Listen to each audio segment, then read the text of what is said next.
everyone. Welcome back to the Earthdawn Survival Guide, a podcast for novices and masters alike. I am Dan. My co-host is, of course, Josh. Good evening, everybody. There you go. That's your version of Good Morning Vietnam. That's just me putting on my radio announcer DJ voice. Exactly. We're coming to you live. Recorded somewhere in the past. We are, on tonight's podcast, going to talk about all things financial and numerical, because we're going to get to threads and threadical, I guess. I don't know. It's a grab bag tonight. It so is. But first, we're going to get to some emails, because some people decided to actually email us and ask us a couple of, or one asked a question, one wants a shout out. We're going to give them both. The elite group of people who email us, and if you'd like to join that elite group of people, look at you and your radio expertise. That email address is edsgpodcast@gmail.com. Yes. We do read all the emails that we receive, and we have, in fact, I think, pretty much shared almost all of them that we have gotten. There have been one or two that were, like, directed to that email address that were, like, specific questions, like, about a recent Kickstarter that I didn't bother doing on here. But for the most part, no. No, we mentioned the Kickstarter regardless of the email or not. So yes. But Iopos is out, so. Yeah, speaking of the Kickstarter, Iopos is out. If people have not noticed, seen page 105 of Don Higgins's Earthdawn Webcomic Champions Challenge, there was a bit of a Bombshell that went off in that. That was now sort of as this is going up actually a couple of weeks ago. Can I say it? Yes. Ool is dead. Ool is dead. More details will be forthcoming, and maybe by the time this releases will have already come out, but I'm not going to talk about it here. This is connected to the oft-rumored and frequently denied super secret project. The big secret. The big secret, the super secret project. Like I said, more details will be forthcoming. This is something that we have been working on and a long time, setting up dominoes and putting things into place for this. And I am excited, and I hope everybody else is too. Yeah, more information on that in the future. Pay attention to our various social media platforms. Follow me on Twitter. Follow Facet Games on Facebook. Visit our Discord. Visit our forums. FacetGames.com. Mm-hmm. All sorts of places where you can keep up on the latest news and information about Facet Games. And all of the fine products that we release. Including, once he finishes it up, we will be doing a print version of Champions Challenge, Volume 1 in its entirety.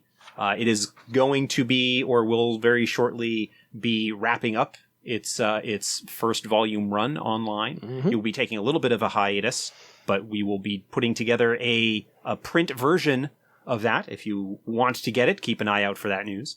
I will be the first buyer, yes. Iopos is out, and more news and information and exciting stuff forthcoming. So please stay tuned. Stay tuned. Love that. So, to the emails. First one from Kendall. What's up, Luminaries and Legends? Does that mean we're both Luminaries and both Legends? Or are you the Legend and I'm the Luminary, or how does that work? I don't know. I'll accept it, though.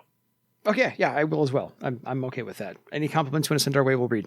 It's your friend, Vlolkir, Skyreader of the Seventh Circle and brother of the Path of the Horror Stalkers. And I'd like to say I love the show. Well, I think you just did, so we'll take that. Sadly, there aren't too many podcasts about Earthdawn, so I thought it would behoove me to let you guys know about another live one out there, and maybe you could shout it out for other listeners on your show. Also, thanks for the advertising you gave to the West Marches group. The influx of friends, fresh victims, has been wonderful. Keep up the good work. And thank you, Kendall. We certainly shall. Yes. So, listennotes.com and type in name givers. There's 2 N's in listennotes.com. Just type in the word name givers, that podcast will come right up for you. Yeah, we mentioned this podcast actually last week on the show. Yes. That this was a new actual play podcast. I think as of this recording, they've got 6 episodes posted with more on the way. I have not personally had a chance to listen to any of them yet because my podcast listening ability is somewhat limited, and I'm trying to keep up on some stuff. I'll get to it quick. Yeah. They got about like 6 episodes, 5.5 hours or so, and I think there's no preamble or music. Just get in, talk about your characters, and let's go. And I just need to find the time to work that one into my relaxing schedule. So thank you, Kendall. Yep. So yeah, no, that is cool. So second email comes from K Scott, Scott. Hey guys. I'm glad to see your podcast is still going well, as are we. I'm surprised every day that we keep doing this. It's amazing. I try to listen every week. Guess what? So do we. You just listened to episode 29, Elementalists, and thought of a question. With the reintroduction of the shaman discipline in Mystic Paths, which we'll get to, by the way, the majority of spellcasters can now summon spirits. I'm assuming he means 3 out of the 5. Yep. So it's majority, technically. What would you say to players of wizards and illusionists who feel left out and want to also summon spirits? They should have played another Mancer, Elementalist, or Shaman. That was my answer. He's personally fine with not all spellcasters being able to summon spirits, but do you find this at all unfair or unbalancing? No. I don't either. I don't, because we'll talk about spirits another time. I've got it slated in the It is slated somewhere to be. Yeah. I mentioned when we talked about Elementalists that I have thoughts about spirits, and I want to focus like a whole show on. We'll do a whole episode on summoning spirits. A whole show on spirits and summoning and all that. No, because those don't play into the flavor or style of the illusionist or wizard. You know, if you can it's. I agree. No, it's not been something that's ever been part of their thing. It's not in their kit. The illusionist is more worried about the sleight of hand, illusionary, fooling people around you. They don't have the need to contact or draw forth any kind of spirits, because spirits are not deceptive in any way, shape, or form like the illusionists are. So I don't find that in their bag of tricks. I don't find that in their philosophy. Wizards get a lot, but I mean, like you look at what wizards get in terms of the talents and spells that they have that are disciplined for them, and some of them might be available to other magician disciplines, but the wizard is the manipulator of pure magical energy. Like in terms of what they can do with things like astral interference and the spell to counter it, and like all sorts of things like that allowing all magicians to summon spirits. One, like, how do you prevent that from treading on the toes of other disciplines? Do you create additional classes of spirits that are unique to those disciplines, like you did for the like shaman. we did with the beast spirits for shaman in 4th edition? That feels wrong. Okay, so, but no, I mean, basically my feeling is that wizards and illusionists get other stuff to play with. And if a player wants to do stuff with spirits, they should choose a discipline that does stuff with spirits. Yeah, I also right. I mean, it almost feels like saying, "Oh, my troubadour isn't as good at fighting as a swordmaster. Why isn't my troubadour as good at fighting as a swordmaster? Because he's not a swordmaster. If you wanted to be good at fighting, play a swordmaster or a warrior or an air sailor." You are playing a troubadour. If you want to play the jack of all trades, play the human with versatility, and there you are. I mean, you can't, but it's like asking, why isn't my weaponsmith as good at ranged weapons as the archer? Because the weaponsmith isn't an archer. Yes. Like disciplines are things. They have a focus, they have a theme, they have an idea that they are playing into. And this is their way of life. Yeah. And again, when it comes to spirits, because spirits bring something good, potentially troublesome to the table, I just like, and I'm not saying that our listener here is implying this in any way, shape, or form. No. Okay, Scott, you asked a great question. But just, it's a fair question. It's more along the lines of, everybody like has their niche preferred. Well, everybody has their niche to fill, but every player has their favorite discipline. And I can understand the desire for one's favorite discipline to be the most awesome, broadly speaking, however you choose to define that. But at the same time, we need to make sure that other people's favorite disciplines are also just as awesome. Awesome. Yeah. Are also just as awesome. But not more so awesome than the one you think is awesome. Because we don't want players, we don't want, like, with looking at an eye towards overall balance, and we don't always get this perfect, and some of this depends on the style of play and the game and what is being done at the particular table and so many other factors that we don't have any control over. But to look at that and say, we don't want a situation where, say, one discipline, when you get to a certain point, overshadows everybody, right? If we give, all sorts of tools and tricks and abilities that allow, especially when you start looking at magicians and you start talking about spells, which gives them an increased amount of versatility and ability to do things. If we give them spells that end up duplicating the talents of other disciplines, and so through spells, a magician might be able to be as effective in combat as a warrior, well, why would you then play a warrior? Because then when you get to that point, if the spellcaster is overshadowing the warrior, so you can do everything the warrior can do and cast spells and have additional tools and tricks on top of it. Like, that doesn't seem cool to me, to the people who want to play warriors, who want to play that, like, martial artist combat type. And, there are decisions that are made that might not necessarily be 100% in line with some particular view of how the setting works, but it's also, we're not just creating a setting for stories. Like, if we were just writing novels or producing movies or comics or something like that, right, we would be able to, like, kind of set whatever balance and things that we wanted. But this is also a game where we need to take into account that different people have different desires and different goals, and that we want to make it so that, at least broadly, the choices that they make are varied and interesting, and whatever kind of avenue somebody wants to take is, to one extent or another, supported and made and recognized as worthwhile. Within the broader framework of our mission in terms of what we're looking at for the overall goal of the game and the setting.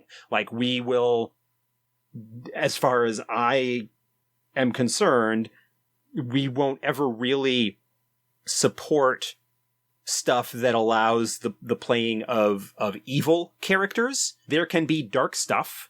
There can be, villains and there's horror undercurrents and things like that. But that's not, like, we're going to make stuff that interests us and is interesting to us. And frankly, like, there's enough anti-hero, villainous stuff out there that is available to people. Vigilante. That's not in the theme of the player's version, the player's involvement in Earthdawn. You're there to be the heroes and save the land. Right. And that's not saying that. I mean, for crying out loud, we just put out the Iopos book. I'm going on this thing and I'm saying we just put out the Iopos book, which does have some pages in it dedicated to playing Agents of the Denerastus, which, if you are going to, like, that is probably the closest that we would be to, like, playing to authorize villainous characters. So, like, I'm thinking, along those, like, you know what? I just kind of went on this whole thing about not wanting to play bad guys, but we just released a book that has, is dedicated to the city of the bad guys and has some advice on playing bad guys and what you might be doing. And that's the first time in 27 years. Well, no, I mean, you could, I mean, it was certainly possible, it wasn't something that was ever really, that I can recall offhand, that was ever really dedicated to, but, like, you look at the Vivane and Skypoint box set, you look at the Theron Empire book. Yeah. Like, those did allow to the potential that you could play Theron characters.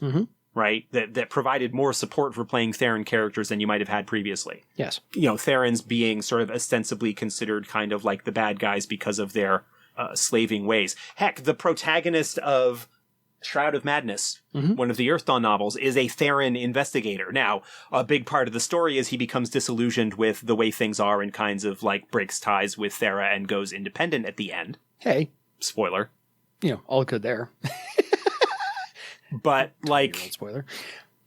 So I don't know. This was a very long-winded way of saying no. Yeah. If what would I say is if you wanted to deal with spirits, then you should have chosen a discipline that deals with spirits. Because there's 3 out of the 5 magicians that do so.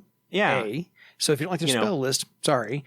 But B, as I said about the illusionists, I don't see that in their wheelhouse to talk to spirits. Wizards, I think are trying to understand the nature of the universe in a scholarly way. They're trying to understand it, and so I think their magic is more the physics as much as magic can be physics. And it's just, so I don't think they'd be talking to spirits either. And it's not like we're in a situation where you don't know about the potential for spirits going in to things at the beginning. Yeah. Like it's like there's not a lot of detail on spirits in the player's guide, but the rules for summoning are there. The characters have talents that deal with spirits and summoning. The ones that can, the elementalist and the Neithermancer, and then shaman, which shows up in Mystic Paths. But broadly speaking, if you wanted to deal with spirits, then take something that deals with spirits. Don't say, oh, I want to play a wizard, but I want to deal with spirits. Well, tough. That's not what wizards do. Mm-hmm. Again, I don't know. I'm not, I don't want to be dismissive of the question because it is a useful one for kind of, well, yes, it's a good jumping off point for saying like, it is not a more open, like you've got disciplines. It is sort of a class-based system in that you've got niches and roles that each discipline fills and a flavor and so forth that goes along with it. It is not a more sort of open style, more skill-based system like Shadowrun, for example, to choose sort of the closest thing where you can take a character, like basically any, I'm not up on everything in the most current edition, but basically if you are a magician of some sort, you can generally deal with spirits. Or that if you want to deal with spirits, you basically take the ability to deal with spirits. And there aren't really classes that delineate that the way that there are in Earthdawn. And so my reaction to that is not to be dismissive, but if you wanted to deal with spirits, then take something that deals with spirits. It's like if you wanted to fight in close combat, why did you take an archer? Like you are choosing something that is not designed to fill the role that you seem to want to fill. Yeah. And, if that's the case, that you thought that what you were picking initially was going to be more along the lines of what you wanted, or you realized that what you wanted was not in fact what you chose at the beginning, that's fine and perfectly valid, and taste can change, and like your perception and whatnot, and you can rework or come up with a new character or work with your GM or whatever. That's all fine. But the basic answer to the question is, if you want to do something, then take something that does it. Yep. So, don't mean to laugh at that one, just it was a funny presentation at the end. So, thank you, K. Scott. You sparked a nice little debate. We look forward to hearing more from you and anybody else who wants to chime in on this or any other topic we're going to talk about today. 20 minutes in. So, by all means, contact us at edsgpodcast@gmail.com, and we will be more than happy to respond rant for 20 minutes for 15 minutes on whatever you want us to rant on about or not, because sometimes we give quick answers, but more often than not we explain things thoroughly. So we do our best. Yes. Or sometimes our worst. No, kidding. For the rest of the podcast, we're going to talk about something we've kind of hinted at a little bit before, and I think this would be helpful for players right now on how to and what it means to weave your thread to a group pattern. Group patterns, yes. Yeah, this is a cool little bit of magic that is an extension of thread magic for traditional magic items. Yeah, because I'll tell you, in the 27 years I've known about this game, and 20 years I've been playing this game, because again, it took me 7 years to get people to join in on this. I have never woven a thread to a group pattern, and I've never had anybody actually make a group pattern to weave a thread to. Oh, group patterns are awesome. So, that being said, I know some of my players and some of my gaming group occasionally listens to this podcast, so let's enlighten them, shall we? Okay. So a group pattern is essentially a deliberate creation of a magical object, a magical item that allows the people to gain power. And that magical item is rather than a sword or a suit of armor or a wand, instead of being something concrete like that, it is a more metaphysical concept of a group, which is to say that we are individuals. We've got, say, our warrior and our troubadour and our cavalryman and our nethermancer and our, we've got this group that is united in common cause.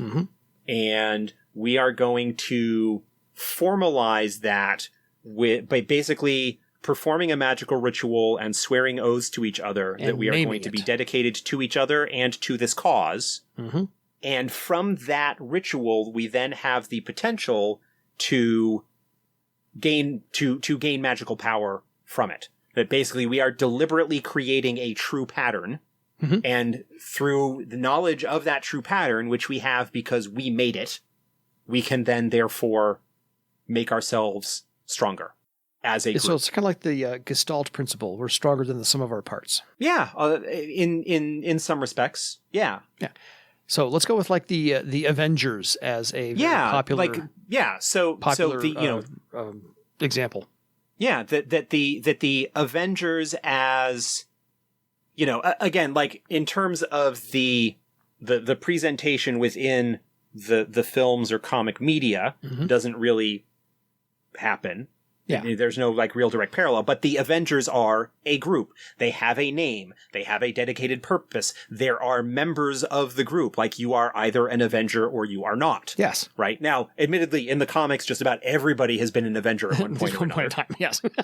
In the movies, not so much. We'll stick with that. Well, even in the movies, in Endgame, yeah. Who wasn't? Cap said the words, they were all...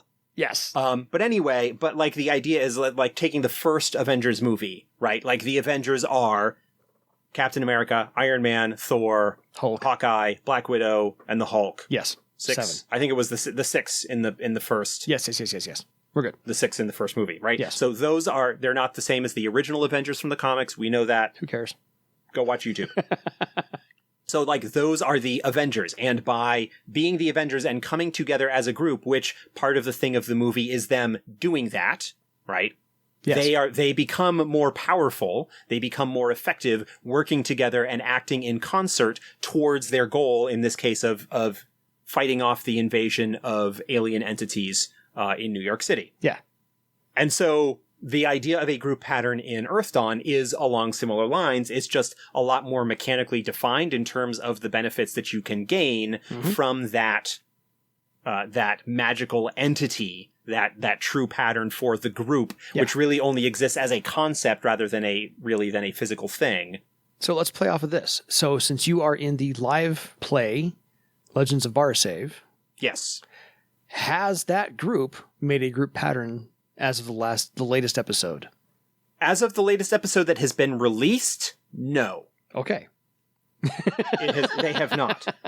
I will say that in the gameplay that we have done thus far for upcoming episodes that will release in the future, yes. We had mentioned early in the course of that, when we first left the initial town where our adventures were set, and our goal was to come back later to deal with the horror that was pretty clearly too powerful for us at that point in time. Yeah. We had discussed the idea, basically the Redeemers of Cynoc as a name that we sort of gave ourselves. We never went through the formal process of actually creating the group pattern and everything that kind of goes along with that we're going to be talking about today. Yes. But we sort of do exist as a group, and by the time that you get caught up and to the current point where we are playing now, we actually have created that group pattern and woven some threads and gained some benefit as a result of that. Okay, so let's talk about it as though it has happened and has been released, because people play podcasts at their own rate.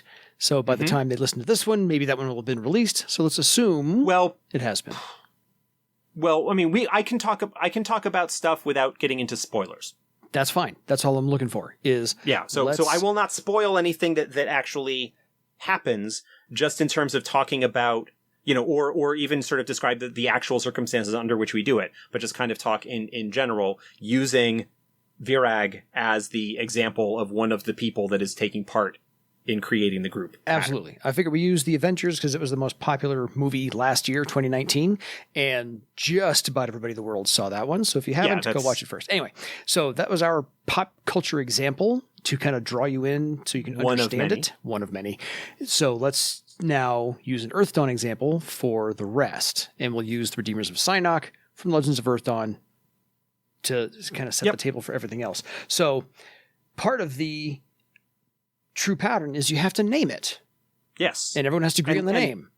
Right. And we had come up with the name long before we actually created the true pattern. The Redeemers of Cynoc sort of became the name. That our goal as a group was to someday return to Cynoc and the care beneath the town, and somehow find some way of freeing the residents there from the malevolent influence of Zorg, the horror that was lurking somewhere within the care. Fair. And so that was the name. We came up with that name sort of well in advance of us actually forming the pattern, but that is the group's name. Gotcha. And it plays right, and it plays into, because one of the things that it talks about in there with regards to the name for the group is that the name should somehow reflect the goals and or history or something connected to that's related to your activities, your focus, your purpose, whatever. No, I've been running a campaign for many, many years in the old Classic Edition, and the group has a name, they have a symbol, they just haven't actually done the ritual yet and taken the legend points. So so we're 2/3 of the way there, I guess.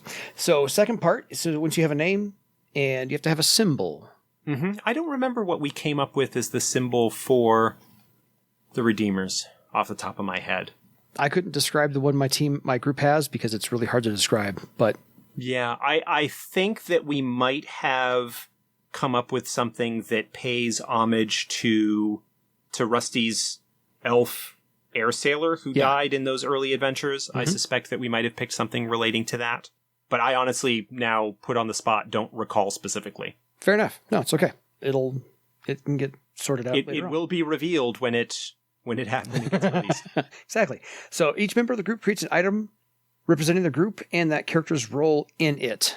Yeah. What you are doing with this, because the group true pattern, the group does not exist as a physical thing that you would be able to weave the thread to directly like you would with, say, a magic sword. Yeah. This is kind of like a magical focus or foci. Right. You basically need to create an item that basically acts as a pattern item for that group pattern. And it is through that the character ties threads to the group pattern in order to boost themselves. And the item should be symbolic or important in some manner.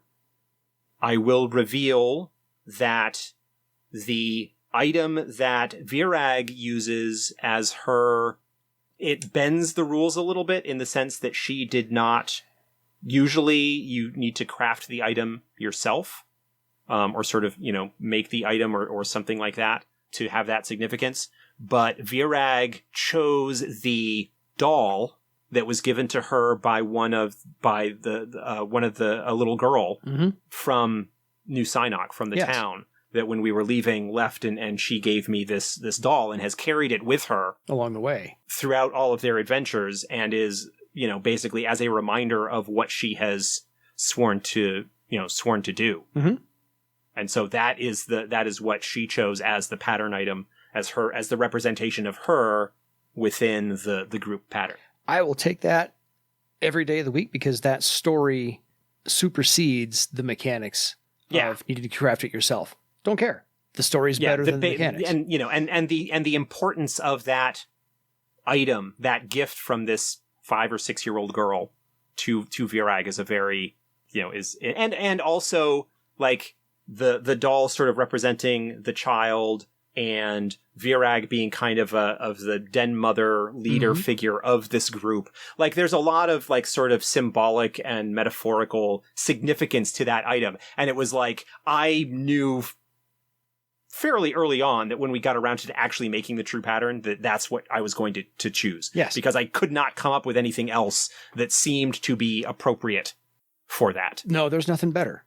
There might be something else appropriate, but there's nothing better than that. So I will, nope, sorry, done. You win. So this essentially creates a minor pattern item, because there's minor and major and true pattern items. This is creating a minor one. Core, not true. Sorry. Core pattern items. I keep getting true pattern and core pattern item. Blah. Yeah. There's some finicky terminology there. Language, yeah.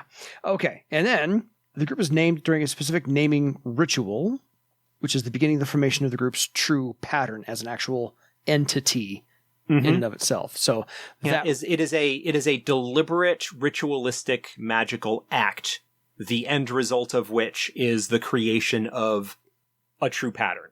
Yeah. And there is a structure to that. The rules lay out, like, you know, what each member does and what their name is, that sort of thing. And it's kind of like a swearing in ceremony. Yeah. I mean, it is a ritual. It is an oath. There is a blood oath that goes along with creating that. It is the power of that ritual and the cost of the blood magic that goes into it that actually allows the creation of the pattern. Yeah. And so the drawing of blood, because we covered blood magic just a little while ago in an episode, that actually solidifies and helps make the actual astral pattern, physical pattern. It ties them to those objects because magic has to, of course, be focused on something. So that ties the whole thing together. Ta-da, you have a group pattern. Yep. Now what? You spend legend points? Well, yeah, at that point, I mean, basically at that point, the pattern is created. You have the items that are there for a link to that pattern.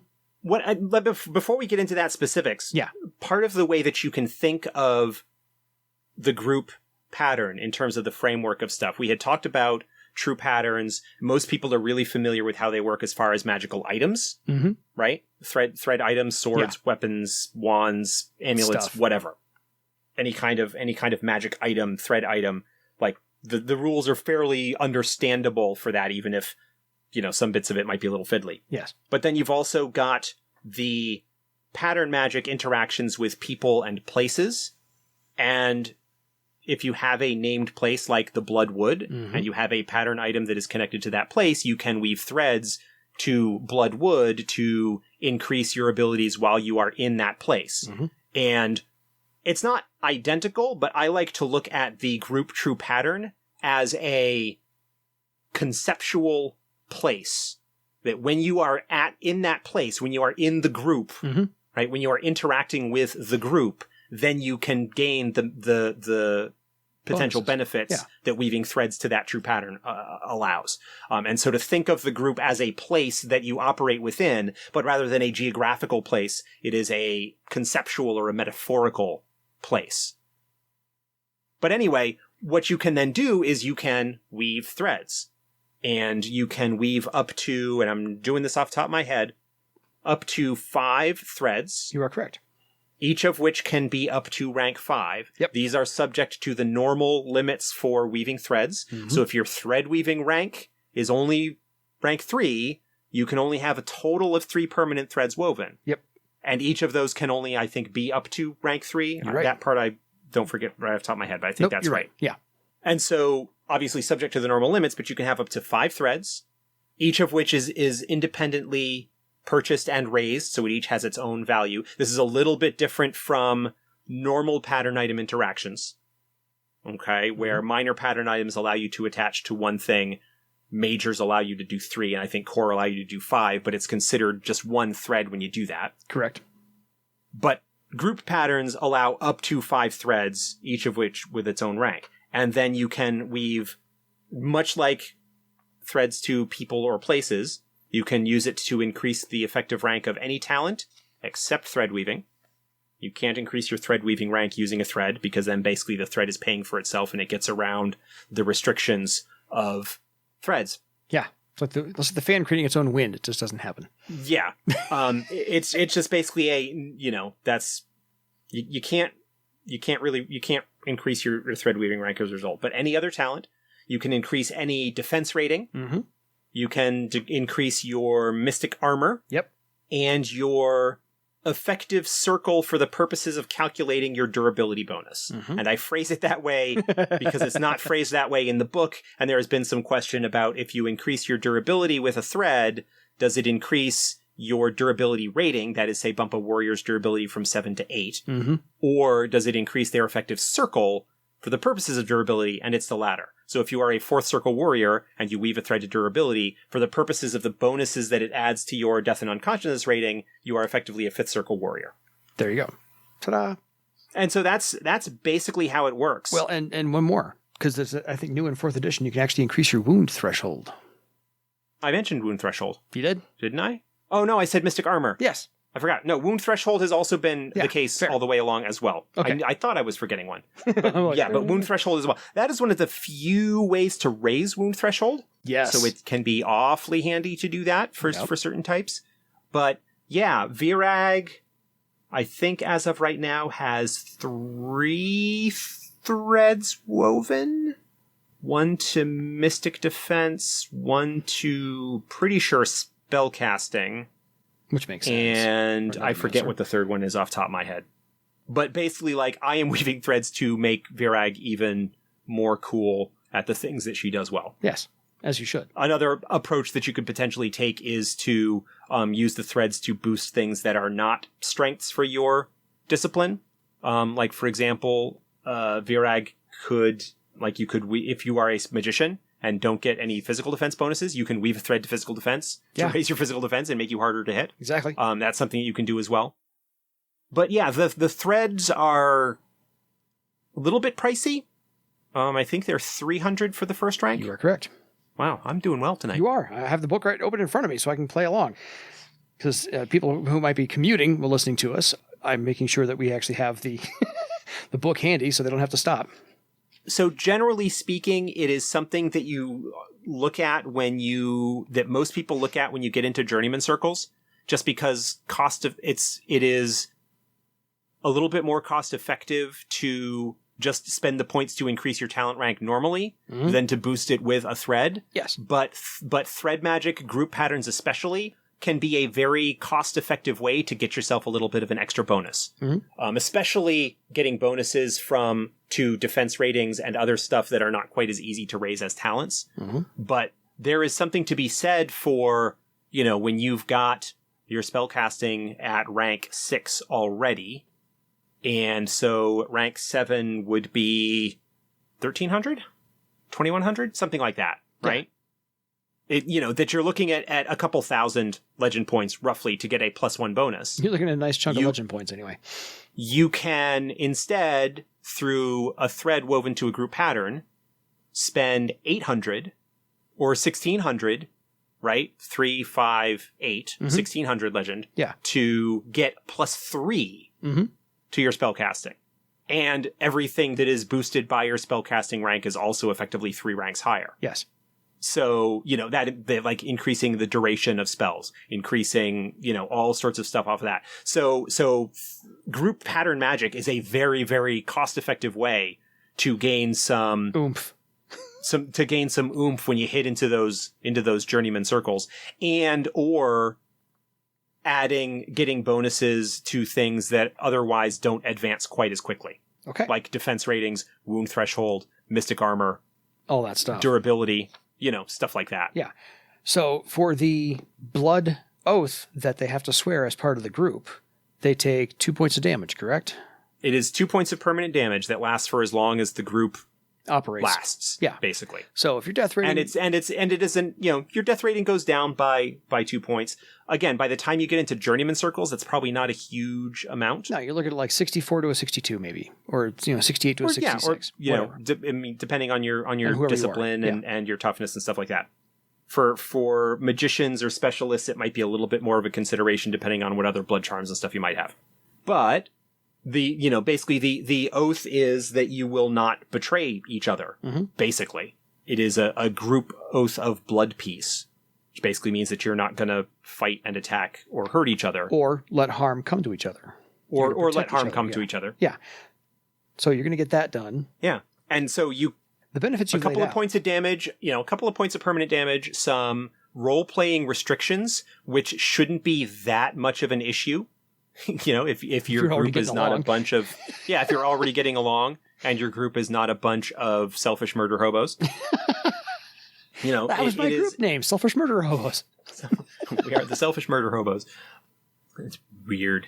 But yeah, it's that's basically how it works. And the paths, which were introduced in Mystic Paths, are kind of a further elaboration on some of those ideas. Yes. That the idea is that a path is a much larger group true pattern that is sustained and woven to by all of the people who follow that path. Yes. And that you have sworn an oath to uphold the ideals of that path. In most cases, there are exceptions like the outcast warrior, for example, fair. Or the outcast and whatnot. But like that's the idea behind the paths, is that it is a group true pattern and allows you access to boost stuff that way. Yeah. Yeah. Which we'll get into later. The narratively speaking, broadly speaking, Obsidimen are somewhat reluctant to make blood oaths because of the magic, their connection with their life rock. They may, their brotherhood, they may find it, they may be uncomfortable with the idea because it's possible that their brotherhood might be held to an oath and whatnot, that their oath to their life rock, to their brotherhood, even if it isn't necessarily formalized as far as blood magic, that their commitment and their bond and their oath to their life rock supersedes any other kind of oath that they might take. And I have heard horror stories of game masters being jerks because of, basically being jerks to Obsidimen characters or those players and whatnot. Yeah. There is nothing to mechanically reinforce that.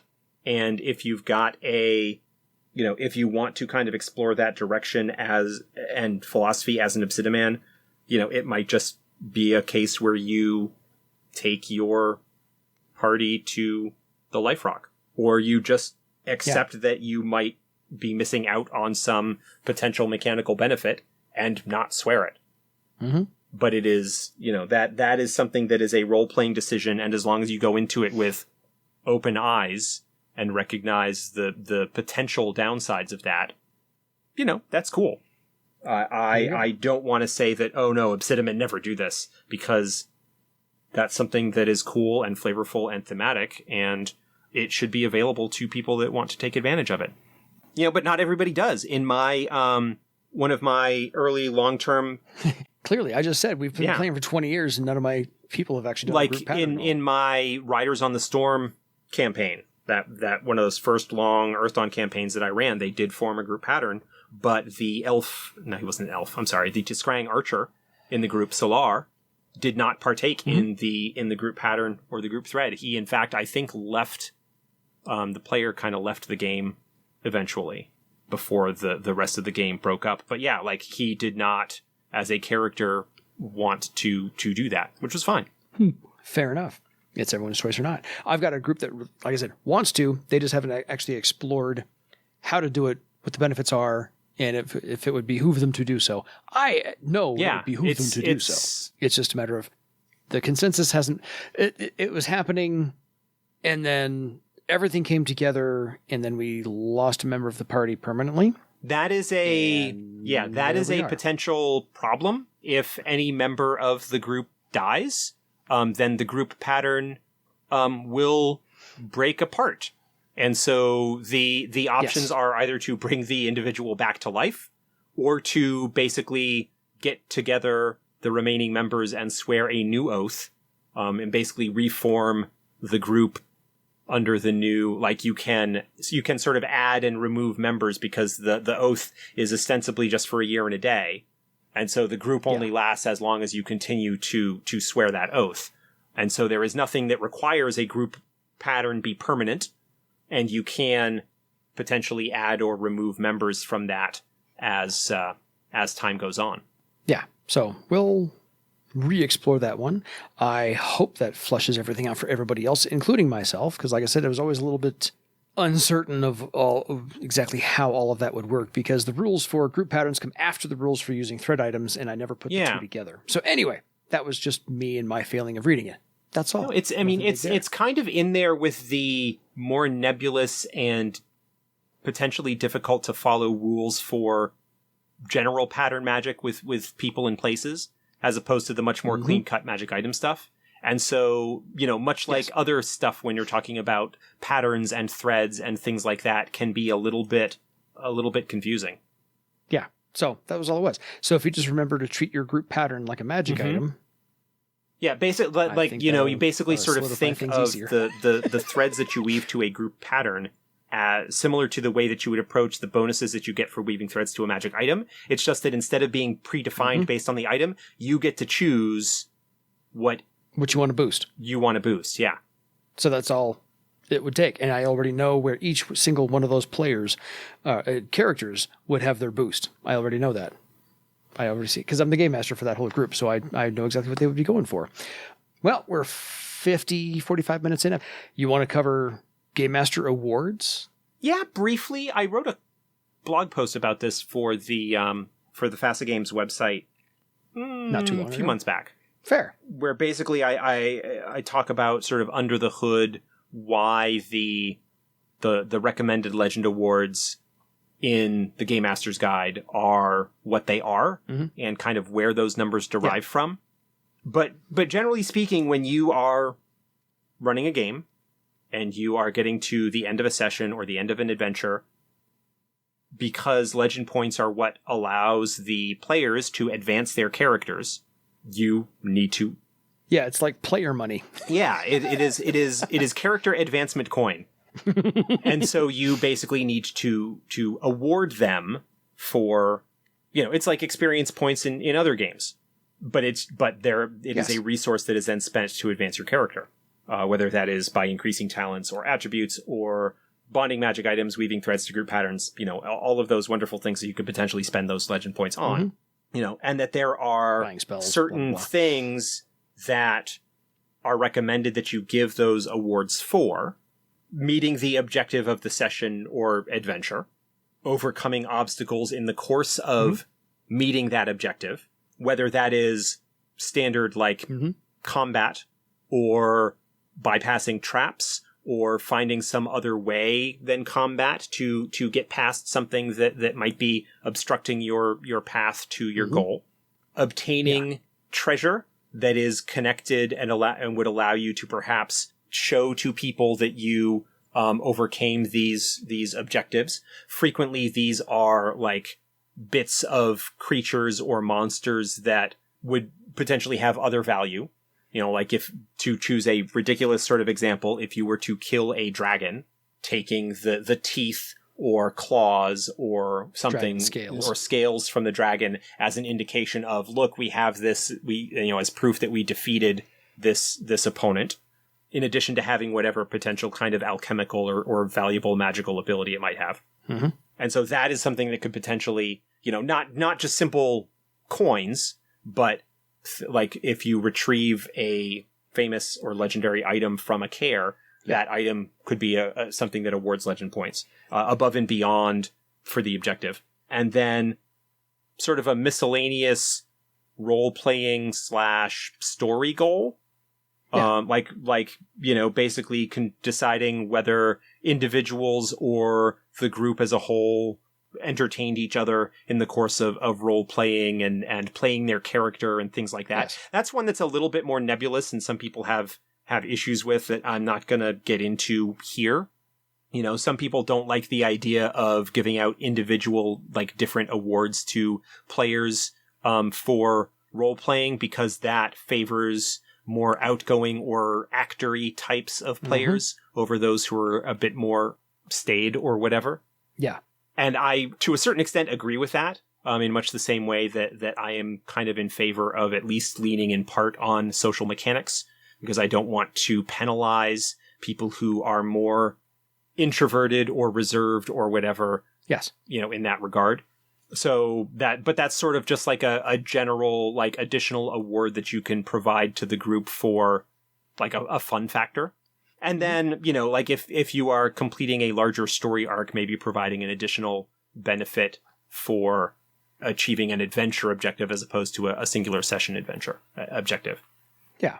And then the amounts, you know, there's a range given with an average amount for each of those awards, and then the table shows like what the total award would be based on, you know, if you were to give the minimum or maximum value for all of those.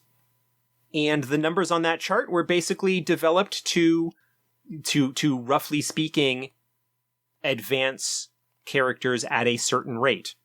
You know, basically we crunched some numbers a while ago, figuring out what the absolute minimum number of legend points required to advance from circle to circle was. And then basically looked at that and said, okay, well, how many sessions do we want it to take for them to go from this circle to this circle? And obviously build in a fudge factor because there are things other than raw talent advancement. Because in addition to going from first to second circle where you have 5 talents that you need to raise to rank 2, you also have an optional talent. You also might want to raise skills. Yeah. You might have a magic item that you want to weave thread to. You might want to raise attributes. Like, there are other things that you could potentially spend legend points on. And so there's a little bit of a fudge factor built into that in terms of that. But basically going, okay, we assume like it's going to cost this much. We'll build in this fudge factor, divide it up by how many sessions we want. And this is roughly speaking how many sessions it's going to take. And so the table, the numbers on the table, I think are roughly calculated to take a character from brand new to 15th circle over the course of about 2 years of weekly play. Maybe, you know, obviously it will, you know, could potentially take a little bit longer as you have more thread items and various stuff beyond raw advancement that you might want to spend legend points on. But that's sort of the very rough guidelines. And that's just kind of built on the idea that you want to give the players some sense of advancement and achievement as they go along.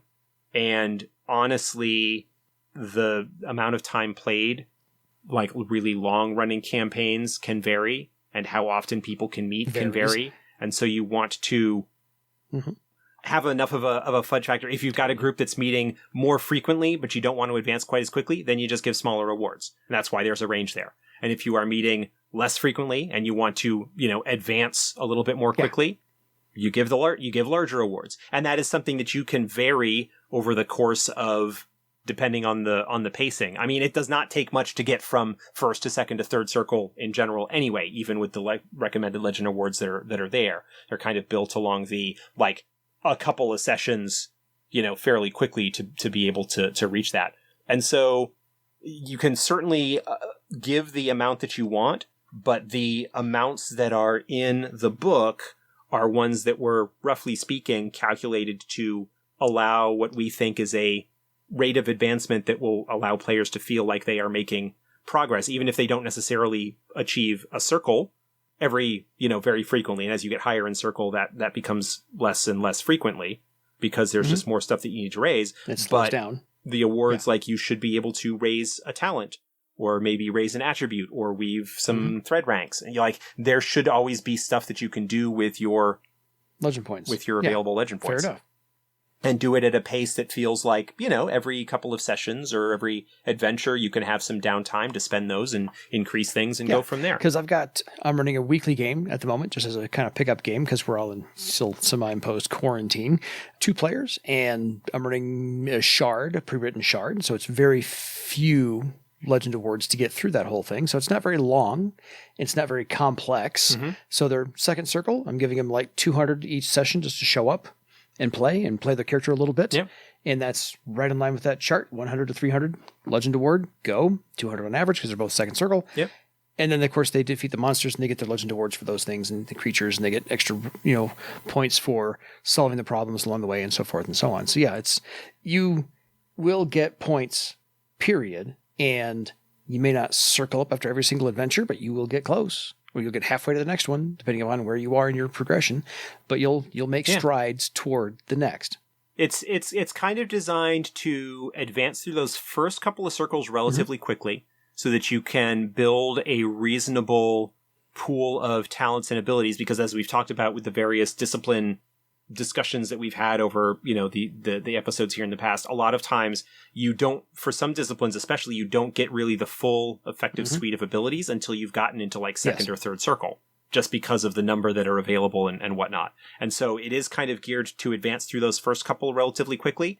And then especially once you get into journeyman circles, things then, because at that point you've got a significant boost. You start getting things like group patterns, more thread items, and other stuff that you might want to spend points on. And while the awards do get a little bit bigger, your advancement is likely to slow down. So, which brings up a little bit, which is brings fine. up the following two questions, which is how much money, silver, gold, whatever not, should, gems and whatnot, should game masters hand out as well, along with the legend points? Because they will have to pay their instructors. I am personally of the opinion that you should give them enough money that they should be able to advance when they are ready to. And I am not such a huge fan these days of tracking every copper piece. There are people that like doing that. I just don't need the players. I just need the characters, dragging a trunk of change behind them to pay the next instructor. So obviously you can sort of shift some of the raw silver value for favors and things like that if you want to. But I am of the feeling, and there's another. I'm pretty sure I did a follow up to the Legend Award one about silver awards. I think you should, generally speaking, aim to have the characters have earned or found enough money in the course of their adventures to be able to pay to circle up when they can circle up, and be able to buy some extra stuff that they want. Because unless you are running a style of game where you are intentionally like, in the same way that you could be playing like a survival wilderness exploration game where you are paying a lot more attention to things like food supplies and environmental concerns and things like that. You could be playing a game that is much more penny pinching in terms of the group needing to scramble for that. And that's a perfectly valid way to play. It's not my particular cup of tea. Style. I like to, make sure that, keep them a little bit hungry. But I think that unless you've got some real reason to withhold money from them, look at how much it's likely to cost them to increase, divide that by how many sessions or adventures you expect it to be before they can advance, build in a fudge factor for living costs, and have that sort of be the general guidelines that you work by. And I think I maybe broke down some of that as an example in the column. I'll have to go and check that up. I'll put it in the show notes if I actually did. Fair. And never forget as a game master to start charging people. Make sure you charge them room and board during the downtime. Yeah. Make sure you charge them the instructor's proper fee. And that, my character's got so much money. Yeah, well, did you pay for everything? Because, you did downtime for a month. Pay for your room and board for a month. Take that out and start whittling that down just to go, you don't get to keep all your money all the time. So one of those things. And then which brings us to the last one, kind of items. That is... should you... maybe hand out and find, and I know that's probably a whole other show. Let's table that as a more in-depth discussion for something else, because we're now at an hour. And when we're talking about items, you're talking about magic items, you're talking about thread items, and there's a lot more to that discussion, I think, that needs to happen. Fair. So we'll table that for another time. That's fine by me. I have no problem with that whatsoever, because that is a whole lot more complex of an item and fewer charts. Because the legend point charts is one thing. You've done a blog post about the silver items of any kind to hand out, be they minor items, just thread items, or superior magical items. Way big, deep conversation we're going to wade into. So other than that, folks, we have covered threads, some email, some group patterns today, what you can do with that, how to bonus it, and exactly how to go about making your own group pattern with your fellow players, and everyone should actually benefit from that. So if anything was unclear, rewind it, play it again 3 or 4 or 5 times, whatever, until you get it down. It took me 20 years to more or less understand it and spur my players to do the same thing. Yes. Other than that, any final thoughts? Anything we missed? No, I think that covers things pretty well. There's some cool stuff there, and group patterns are something that really, like some other aspects of Earthdawn, really shine with a longer term game. With a longer term campaign. I do not have that as something that is built into like the characters that I make for the convention one shots and stuff that I do, because there's typically not a lot of character history and whatnot that plays into things there. Cohesiveness might be a little hard to come by. But especially when you get into journeyman circles, many of the creatures and whatnot were built on the understanding that many groups will have group patterns and the benefits that can come about from that. And so, we talked about like gauging the, it's not a problem if they don't, but it's something that when you as a game master are putting together encounters or scenes, we'll need to take a look at the numbers and just make sure that things are kind of balanced out for an appropriate challenge based on what you want the scene to be. All right. So other than that, folks, we look forward to any questions you have on any of threats, this. group patterns, money, legend awards, and or GM the items advice. we might be bringing up. Yes, any kind of GM advice or player advice for any of yeah. all of that. So we will be here in the returning future. We have many more things to cover, so we're not going away anytime soon. 32 episodes deep. Otherwise, folks, it is time for you to go make your own threaded legend. Good night, everybody.